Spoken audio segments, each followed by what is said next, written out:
eu incremento o ar. Por outro lado, a digestão anaeróbia, no processo de biodigestão, ela ocorre na ausência do ar. Ou seja, eu não tenho ar no sistema. Eu vou estar incrementando meus materiais, a água e meu substrato, os inoculantes, e esse processo vai acontecer na ausência de ar.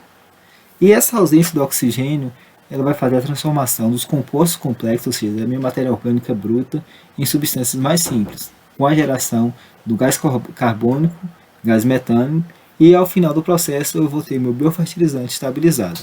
Então seriam dois produtos básicos: o meu biogás, composto basicamente por carbono e metano, e o meu biofertilizante, que vai ser um composto, né, uma sopa de nutrientes que podem estar sendo utilizados para a fertilização de plantas. Esse processo é dividido em duas fases básicas. A primeira, com a hidrólise, acidogênese e acetogênese. Então, inicialmente, a matéria orgânica ela vai ser quebrada em partículas menores com essa ação da água. Então, tem uma água no processo que vai estar fazendo essa quebra. Então, se eu pensar tanto no processo de compostagem como no processo de biodigestão, eu vou ter a água ali como fator preponderante no sistema. Então, um sistema com pouca água ou com mau balanceamento não vai estar ocorrendo de uma maneira adequada. Então, nessa fase inicial do processo anaeróbio, há o processo de acidogênese. Então, é uma decomposição ácida, há a produção de ácidos nesse material, ácidos fúlvicos, ácidos úmicos, né, na matéria orgânica, e após esse processo, os micro-organismos vão fazer o processo de metanogênese, ou seja, vão estar gerando gás metano nesse processo. Então, é dividido nessas duas fases, e problemas podem acontecer nessa fase inicial. Temperatura, o desbalanceamento do substrato, uma relação ruim carbono e nitrogênio pode estar ocorrendo nesse processo. E na fase 2, metanogênese, é que de fato vai estar ocorrendo uma geração maior da produção do gás metano, o CH4. E o que vai estar influenciando esse processo, nessas fases desse processo? Inicialmente, um dos fatores devem mais ser controlados é a temperatura. Então a gente tem que pensar que estamos trabalhando com micro-organismos que vão fazer esse processo de decomposição da matéria orgânica, e esses micro-organismos eles precisam de uma faixa de temperatura ideal para trabalhar, que aqui vai estar variando de 28 até 36 graus Celsius. É uma faixa ótima de temperatura, que se conseguirmos manter essa faixa, vamos ter um processo de biodigestão ocorrendo de uma forma rápida e eficaz. Outro processo a ser considerado é a relação do pH. Então, inicialmente, esse pH vai ficar ácido e retornando no final do processo, ele vai estar um pH básico ao final, com biofertilizante estabilizado. E a temperatura, ela vai determinar também o tempo de permanência do meu material no biodigestor. Se eu tenho temperaturas altas, eu vou ter um processo ocorrendo mais rapidamente. Mas se as temperaturas forem muito altas, acima de 45 graus, eu vou ter a esterilização desse material. Então eu vou estar matando esse micro-organismo, que não é interessante. E ao passo que essa temperatura for muito baixa, temperaturas abaixo de 20, 18 graus, eu vou ter uma parada desse desenvolvimento. E aí eu estou falando do processo de biodigestão que pode levar até 90 dias, que não é interessante, uma vez que um processo que ocorre da forma correta, de 30 a 40 dias, eu estou com o meu produto estabilizado. Outro fator é a origem do inóculo. O que é o inóculo? O inóculo é de onde eu vou estar tirando esses micro-organismos para fazer o meu processo de biodigestão. Nesse caso, nosso inóculo é o esterco bovino. Então, as vacas, né, o boi, os ruminantes em geral, eles têm no seu estômago uma espécie de um biodigestor, que é a matéria orgânica, o capim, a silagem que chega no estômago da vaca, ele vai ser degradado ali por micro-organismos que existem ali naquela flora intestinal. E esses micro-organismos vão fazer a liberação da energia disponível naquela matéria orgânica para os animais, para a sua manutenção, e ao passo que a vaca vai estar fazendo a excreta desse material, No meu esterco fresco ali, eu tenho uma carga de micro-organismos muito grande. E é esse micro-organismo que é interessante para a gente estar utilizando, que no biodigestor a gente vai estar, em alguns aspectos, simulando as características encontradas no estômago da vaca. Por isso é importante fazer esse controle de temperatura, né? Porque temos que pensar que os mamíferos, a temperatura corporal vai estar em torno ali de 36, 38 graus. Então é interessante a gente manter essa temperatura e essas condições para que os micro-organismos consigam encontrar essas condições de se desenvolver. Outro fator importante é a composição do substrato. Não adianta eu colocar um substrato que seja de difícil degradação, um material que realmente não seja possível utilização de biofertilizante. A relação carbono-nitrogênio dessa mistura é um fator importante, porque esses micro-organismos têm uma taxa de consumo de relação carbono-nitrogênio em torno de 30:1. Então esses micro-organismos não estão se alimentando desse carbono, desse nitrogênio. Então se eu tenho um desbalanceamento ou muito carbono, pouco nitrogênio, eu vou ter um processo que vai ocorrer muito lentamente e pode não ser um processo finalizado. Ao passo que uma grande quantidade de nitrogênio vai permitir uma degradação inicial muito rápida, mas ao final vai ter uma sobra ali de carbono e não vai funcionar esse processo de forma adequada. E outro fator importante é o tamanho da partícula, né? Então, se eu entro com materiais que são muito grandes e de difícil decomposição, eu vou evitar que esse processo ocorra. Vai passar muito tempo e eu não vou ter essa degradação. Então é importante, no próprio processo de montagem do meu biodigestor, eu fazer uma agitação desse material para fazer a quebra dessas moléculas, para que eu tenha moléculas cada vez menores, para que os micro-organismos consigam fazer uma degradação mais rápida nesse processo. Uma vez a gente ciente desse processo, para o acompanhamento do meu processo de biofermentação vai ser melhor. Então, a casca de café e o esterco bovino, elas têm umas características em relação aos macronutrientes muito boas. A presença de boro, zinco, cálcio, o fósforo, o potássio, nitrogênio, carbono. Então são materiais que as plantas precisam no processo de nutrição e eu encontro esses materiais disponíveis tanto na casca de café como no esterco bovino. Na casca de café dá destaque para o boro, que tem maior quantidade inclusive que o esterco bovino, e o potássio. A casca de café ela é um excelente fornecedora de potássio. Então, o café tem essa característica de ter muito potássio e essa característica é transferida para a sua casca, que quando utilizada, quando feito esse processo de compostagem, vai estar liberando esse potássio para as plantas. Então, se eu preciso de um composto que seja rico em potássio, é recomendável a utilização da casca de café. O biodigestor, afinal, o que é o biodigestor? Aqui trabalhou com biodigestor de baixo custo, no sistema em batelado. O que é batelado? Batelada é um sistema que você completa esse biodigestor todo, e aí o material vai ficar aqui por 30, 40, 60 dias, o tempo que for necessário, e aí eu faço a retirada e coloco novo material, ou seja, não é um sistema contínuo que eu coloco material todo dia. E foi montado em condições de campo. Então, basicamente, esse biodigestor é composto por, que número 1, é a saída do biofertilizante terminado, com a abertura dessa válvula desse registro. Esse material vai sair aqui, eu posso estar fazendo essa coleta. Número 2 é o biodigestor em si, a minha câmara de biodigestão. É nessa parte que o material vai ser decomposto, vai passar aqui com a ação dos micro-organismos e vai fazer essa decomposição. O 3, aqui eu tenho a saída do gás. Então os gás gerados, meu biogás gerado nesse processo, ele vai estar saindo aqui no 3. Se eu não permito essa saída do gás, vai acontecer a explosão dessa bombona. E no 4 aqui eu tenho um selo hídrico. Então esse ar que sai por essa mangueira aqui, ele vai borbulhar, né? Essa mangueira está imersa na água, vai fazer bolhas aqui nesse sistema, saindo o ar, e ao passo que o ar que vem do ambiente não consegue acessar a bombona, uma vez que tem esse selo hídrico. Então, o biogás ele é um dos produtos originários do processo de biodigestão.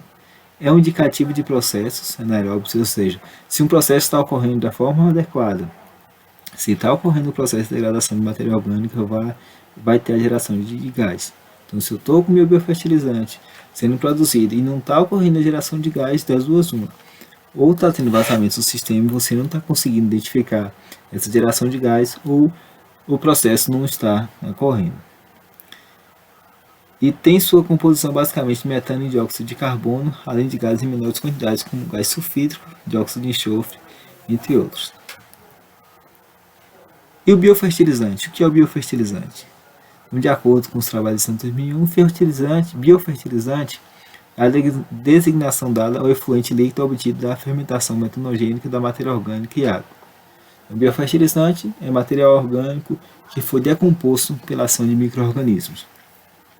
Contém componentes ativos ou agentes biológicos capazes de atuar direta ou indiretamente sobre o todo ou sobre parte de plantas cultivadas, melhorando o desempenho do sistema de produção. Então, além dos nutrientes, o fósforo, potássio, nitrogênio, boro, além dos micronutrientes presentes nesse biofertilizante, existem os micro-organismos que são capazes de fazer melhoramento do solo. O biofertilizante ele não deve ter cheiro, ou seja, não deve ter odor forte, não pode ser poluente ao solo e recursos hídricos, deve apresentar um pH muito próximo de 7,5, levemente básico. Então, o biofertilizante, quando finalizado, ele vai ter um cheiro ali de terra fresca, lembrando o processo de fermentação, sem apresentar odor de podre, né, de ovo podre. E essa característica dele ter um pH básico, ele vai estar possibilitando uma redução da acidez no solo e ajudando no aumento da produtividade. Então, eu estou com um material que, se eu tenho um solo ácido, a utilização contínua desse biofertilizante vai estar reduzindo esse pH e fazendo o melhoramento do solo. Em relação à qualidade desse material, um aspecto para ser observado inicialmente é a coloração desse material. Então vai ser uma cor que lembra um esterco fresco. Então, por ele ser um processo anaeróbico, sem a presença de ar, ele não vai escurecer, porque essa ação do ar, do oxigênio, vai estar oxidando esse material e vai estar escurecendo. Então, como eu faço esse processo na ausência de ar, ele vai ser um biofertilizante com características mais claras. Vai ter aspectos homogêneos, então o material que eu estou disponibilizando ali, ele vai não apresentar pedaço, ele vai estar homogêneo ali, uma massa. Vai ter um odor agradável, sem a presença de cheiros fortes, lembrando um processo de um cheiro de fermentação. Então, em relação aos nutrientes ali presentes, os elementos macro, a presença do potássio, cálcio, do fósforo, magnésio, sódio, que tem a presença nesse material.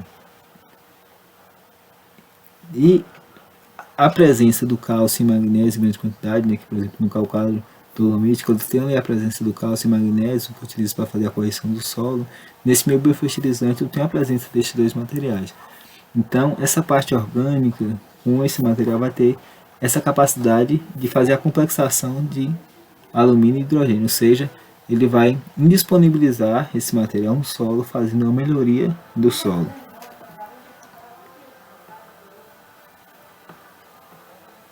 E a caracterização química desse material em relação aos micronutrientes: presença de cromo, cobre, manganês, ferro, níquel, cádmio, chumbo, zinco. Então, são materiais que são micronutrientes que estão presentes ali, em menor quantidade, mas que são necessários para a nutrição dessas plantas. Sendo o cálcio e magnésio aqui, em relação aos macronutrientes, o que tiveram maior destaque no processo de biofertilização. Então, o biofertilizante ele se mostrou viável para utilização como fertilizante agrícola, podendo ser utilizado em consórcio com fertilizantes convencionais, por ter um pH elevado, podendo ser utilizado como corretivo de solo. Então, o biofertilizante ele pode estar sendo utilizado tanto de forma separada, né, somente o biofertilizante para fazer a nutrição dessas plantas, ou eu posso estar fazendo ele como coadjuvante, como incremento de material na minha fertilização convencional, né? Então eu estou utilizando o meu fertilizante convencional e utilizo o meu biofertilizante para fazer o incremento dessa produção e o melhoramento do solo. Então, vamos para a parte 2 agora, fazer de fato a construção desse biodigestor para a produção desse biofertilizante, fazer todo o passo a passo. Então se liga aí na parte 2 do vídeo, que tem um demonstrativo prático aí, bem no passo a passo mesmo, para a gente estar se atentando, né, como fazer essa construção. Até a aula 2, um abraço.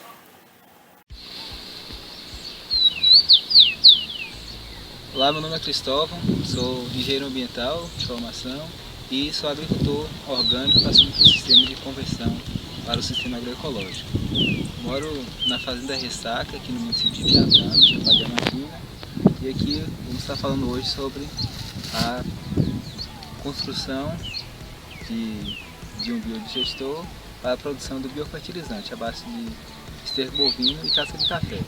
Então, na parte anterior do vídeo, eu trouxe uma teoria lá falando sobre o processo de biodigestão anaeróbia, sobre o processo de condução mesmo do biodigestor. Então, se você não viu essa primeira parte ainda, dá uma conferida aí na primeira parte, depois retorna aqui com a gente, que lá tem uns conceitos bem legais para a gente fazer essa introdução, entender melhor, até mesmo como conduzir esse processo de biodigestão de uma forma adequada.